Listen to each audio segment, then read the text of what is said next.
Wow, Jett at high point. He's doing something unlike anyone else has ever done the way he rides, but I'm going to get into that. Apparently Plessinger has a new power band. I want to talk about that and the interviews on the starting line, which really annoy me. Can Chase ever stop crashing? What does Hunter have to do to beat his brother? Remember guys, subscribe to the channel. It's growing fast. For some reason, it unsubscribes a lot of different people for no reason. But if you could just double check, make sure you're still subscribed. And if you're not, go ahead and subscribe. I appreciate it. It helps the channel. That's kind of how they judge us on YouTube. They look at how many subscribers you got. They don't really look at the views because our views are killing it. So thank you on that, guys. And let's get into this. You need people like me so you can point your fucking fingers and say, that's the bad guy.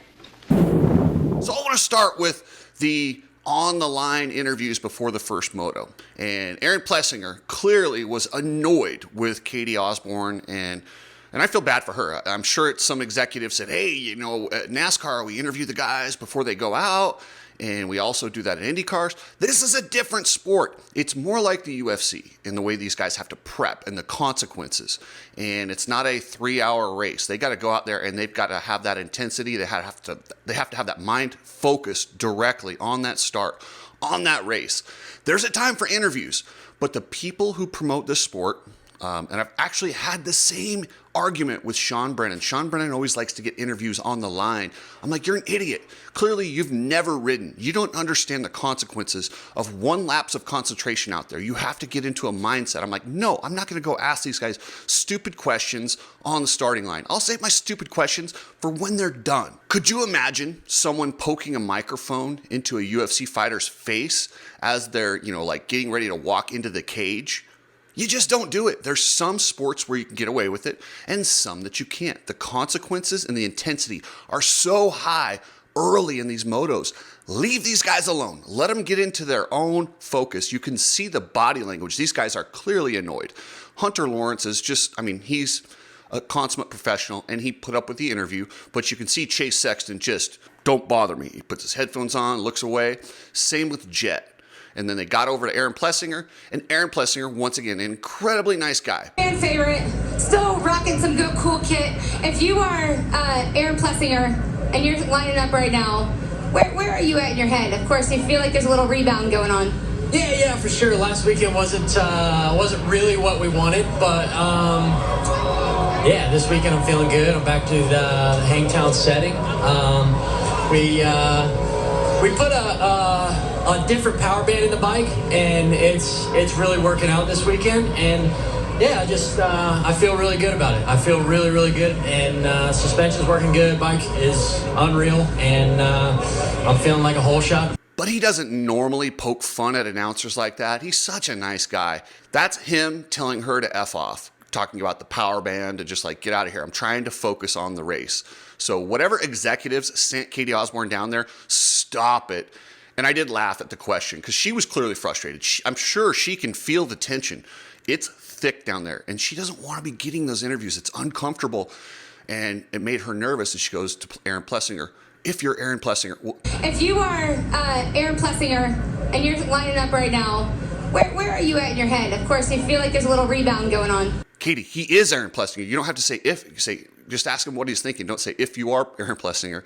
If you want to ask him if he's Chase Sexton, what are you thinking? But it was just a silly question that she probably wishes she had back.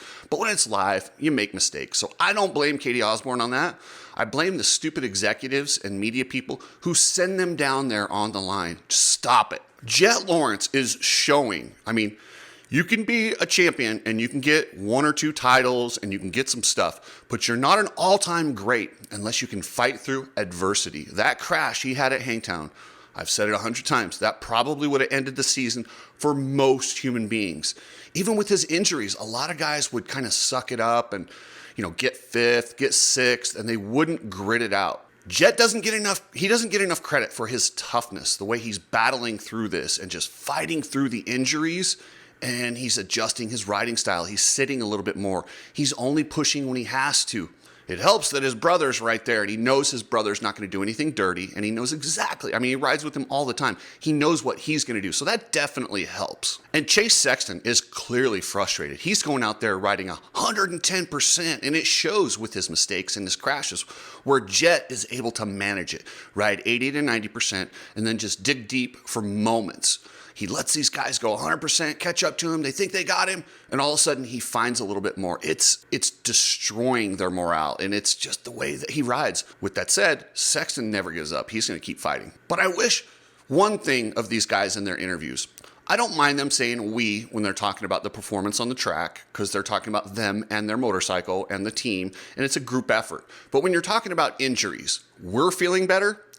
No, you're not. Like, it's your arm. You're the person. Stop saying we. You're taking it too far when you say that. Just fix that. That's all. Just say, hey, my arm feels better.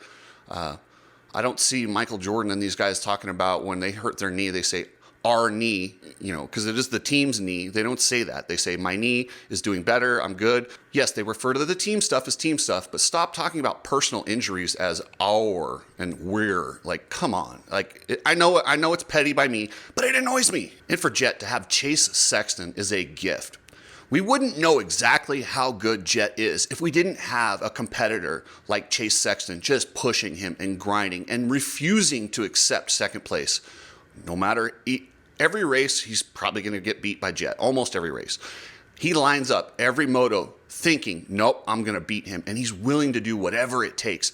And that is what is helping Jett become considered probably one of the best ever. And when it's all said and done, he might be the best ever. He's got to do it for an extended period of time.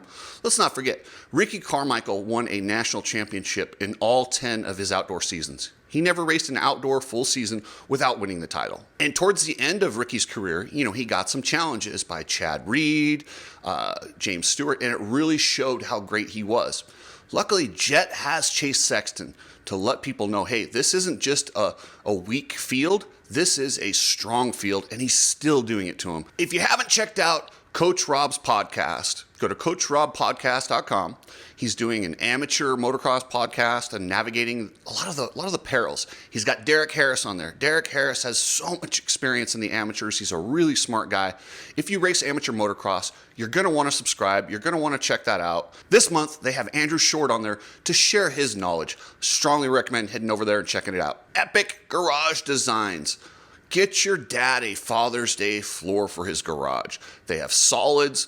They have the vented floors.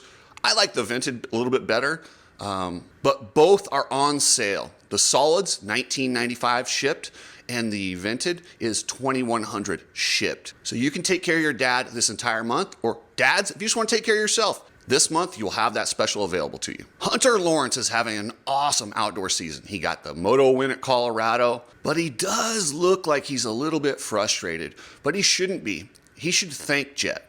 Jett is riding in a way that no other rider would actually help him out there. He's genuinely helping his brother on the track. Like James said during that first moto, he towed him along. He showed him a lot of lines, and he really did help Hunter get through that moto. You take Jett out of the picture, and Hunter Lawrence is probably on the same level as Justin Cooper, which is just a tick below, but that's the difference. He gets to ride with what might end up being the greatest ever all week, and he also knows that guy won't do anything stupid, and they can take these outside lines that they might not take if it were Sexton or one of these other guys, because they know they'll get sawed off. When they're riding with each other, they know nothing like that's going to happen, and the track is open for them to just search, find lines, and check out. So Hunter should probably thank Jett quite a bit.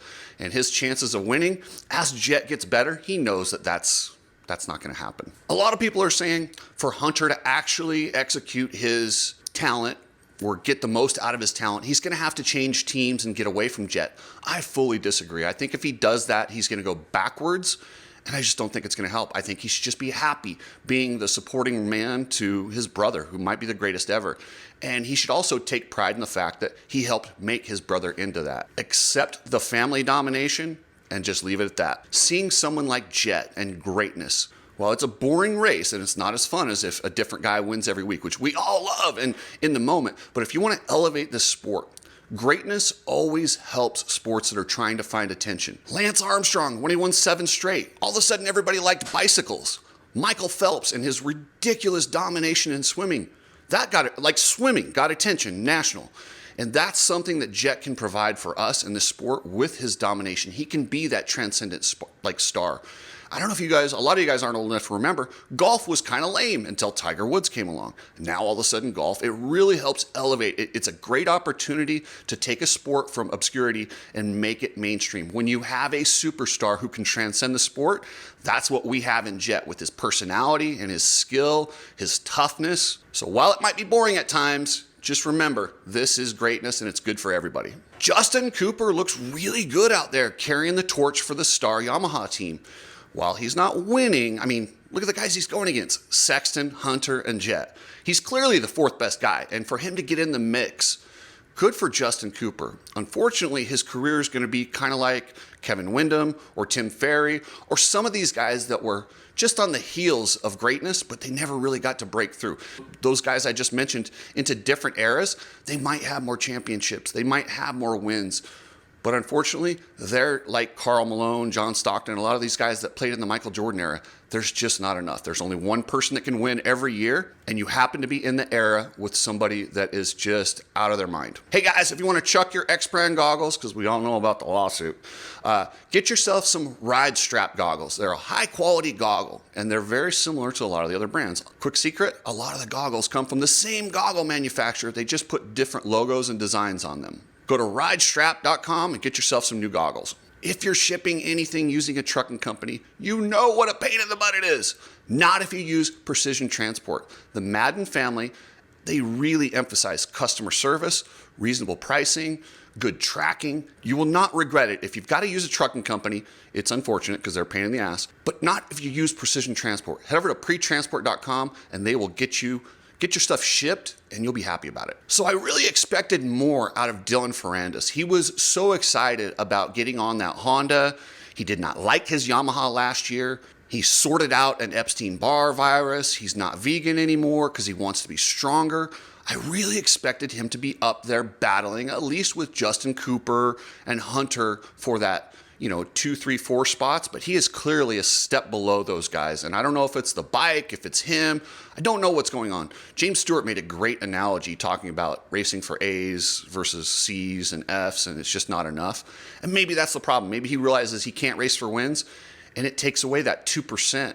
And that 2% drops you quite a bit. It's just, although those guys at the top look like there's big gaps, it's really just fractions. Fractions make a big difference in this sport. But I hope you guys made some money on him. If you watch my gambling show, they had a mismatch. They put Dylan Ferrandis as a matchup against Malcolm Stewart. Easy money. That paid off. So yeah, every once in a while, betting's new. So if you want to create your betting account, click my link, go on to Bet Online, and if I see any of these mismatches, because they're new to this sport, they don't know it like we do. There are times when you have easy money. That was one of them. Speaking of money, it was really enlightening to hear Harry Koulas talking about how much money it costs him to come over and race. He wants to be part of the Super Motocross World Championship, but he said it's going to cost him between $20,000 and $30,000 to race 4 rounds. And that's not out of the ordinary. Yes, he's got some extra flights flying around the world because he's not, he's not an American citizen and he doesn't live here. But people underestimate how much money these guys put into their motorcycles. These are 4-strokes. You see all those smoking bikes out there? Those need to be rebuilt. If you guys have had one rebuilt, you know how much it is. It's not cheap. This is another reason that we need satellite teams in this sport to make sure there's a field of 40 fast guys. Now, I don't want to take away from anyone in the back of the pack, but a lot of times quality riders are on the sidelines because they don't have the money to race, and somebody with less talent will get up there. And that's why we have such a discrepancy in speed in this sport, is we don't have opportunities all the way down through the field. And speaking of speed differentials, did you see Chase Sexton jump on Justin Rodbell? That could have been deadly. Oh my gosh, that was one of the most terrifying things that you can have on a motocross bike. Is you come over, you're in the air, and somebody's on a roll lap. These roll laps are ridiculous, but if you're going to put 46 guys out there on the track with that big of speed differentials and you have half of them rolling, you're gonna have issues like this. Could you imagine if the Indy 500, when they go out there for qualifying, if you go slow, they flag you off? Could you imagine if half the Indy cars were doing roll laps? It would be a disaster. And that's why it's not allowed. Same thing with road racing. In AMA road racing, if you're going too slow, they flag you off. Get off the track. You are a hazard. The closing distances can really cause some horrific accidents. Now, I don't know the exact solution, but I think they can start by breaking it up into more groups. Start a little bit earlier, maybe take less entries, maybe have guys... I'm not sure exactly what you do, but they've got to do something before somebody gets killed. Hey guys, check out this home in Pittsburgh, Texas. Bryce Vaughn is selling the house on 408 County Road. This place is beautiful, right out in nature. Man, I wish I could move there. That is a nice place. Contact the real estate agent and they will get you set up, get you all the information you need if you do want to move there. It's not too far out of Dallas. It's just a beautiful area, so check that out. Remember, if you're selling your house, or you're buying a house and you need an agent. Doesn't matter if you're not in Las Vegas. If you're in Las Vegas, I can be your agent. If you're anywhere else in the country or world, let me know. I can give a referral and I can also help with whatever you need. So you kind of get two agents for the price of one. And that's what Bryce has done, and I really appreciate that. And we're going to get his house sold. Thank you guys. I appreciate everything. The channel is killing it. And yeah, I'll be back with some more stuff this week.